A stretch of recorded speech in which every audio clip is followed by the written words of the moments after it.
Je viens d'un tout petit pays avec de grandes montagnes qui dépassent les nuages, où les gens ont les mêmes yeux que les miennes, mais qu'ils disent, nous n'avons pas les yeux bridés. C'est vous qui avez des yeux ronds. Ils sont optimistes, ambitieux, et moi je suis parti de ce peuple que l'on appelle Kirghiz. Et ce soir, j'aimerais bien te parler du pouvoir de l'imagination. Comment, à travers ses yeux, j'ai imaginé le monde. Et ce monde, en vrai. Imaginez-vous, quand j'étais tout petit, quand je voyais les montagnes, et je pensais que derrière ces montagnes, il y a un monde entier. L'Europe, l'Amérique et les océans. J'ai grandi, je suis allé sur ces montagnes. Et je ne m'attendais pas à ce que je voyais. Que de montagnes. Et encore de montagnes. Et de loin, je vois un camarade. Et je dis, ah, Mars, viens ici. Je crie la deuxième fois, il ne m'entend pas. Et je constate que je perds des jumelles. Et je dis, ah, Mars, viens ici. Il vient, il m'a dit qu'il va à la Légion étrangère en France. Je dis, légionnaire, un rikiki comme toi. Dans ma tête, un légionnaire, 2 mètres de taille, 100 kilos de poids, bien musclé comme Hulk. Et la France, pour moi, c'était la Tour Eiffel. Un couple boit du vin et mange du fromage. Et Gérard Depardieu réalise son nouveau film.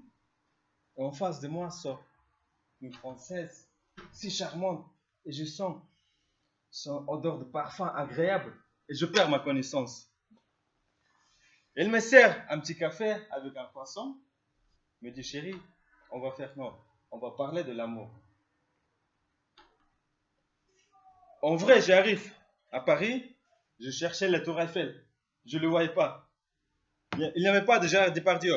Personne qui me sert du café. Et je suis entré à la Légion étrangère. On me propose d'aller dans un régiment de parachutistes. Je dis, waouh, sauter en parachute. Je vais chanter la célèbre chanson. I believe I can fly. I believe I can touch the sky.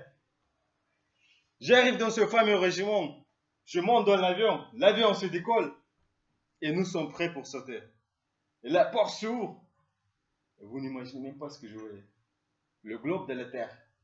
On était à 300 mètres. Et quelque chose qui commençait à remonter depuis mes jambes. Et la lumière rouge se transforme en vert. Oh, il m'en pousse. Je revois toute ma vie. Montagne, fromage, française. Et je tombe dans le buisson du jardin de quelqu'un. Je me lève avec des épines dans la fesse. J'entends PAM. Je dis, oh mon Dieu, première chose, déjà la guerre. Et je vois en face de moi un vieux avec un fusil de chasse. Je dis, oh monsieur, je suis un légionnaire, armée française. Il m'a dit, ici, ce n'est pas la France, ici c'est la Corse. Et là, j'ai compris que la Corse, c'est la Corse. Un jour, dans un supermarché, je cherche du poulet. Et je vois la femme de mon imagination. Je l'interroge, ce que je cherche. Et non parler bien français, j'ai oublié le mot poulet. Je prends un œuf et je dis, il est où sa mère? Après avoir vécu 4 ans en France, en Corse, j'arrive en France. Je suis allé au nord et j'ai compris qu'en Bretagne, il pleut souvent. En Normandie, il pleut. Et à Toulouse, j'ai demandé d'avoir un pain au chocolat. On m'a dit c'est chocolatine. Dans la région provençale, j'ai appris à danser la salsa. Entre mon imagination et la réalité, il y a un monde entier. Et l'effet d'avoir une imagination folle, ça m'a toujours boosté. Ça me permet de bouger mes fesses. Et j'aimerais bien de vous dire, laissez vos imaginations et attrapez-les, suivez-les. Même si vous allez vous retrouver dans le jardin d'un Corse ou de quelqu'un. Et pour ça, je vais vous donner un petit conseil avec une démonstration. Imaginez-vous, là où vous êtes, c'est votre présent.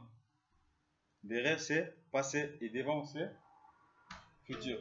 Dans le futur, on imagine, on libère, on imagine sans limite. sans limite. On va faire une corde imaginaire entre futur, vos imaginations, présent et le passé. On va tenir cette corde, on va avancer vers nos imaginations, vers notre futur, comme ceci.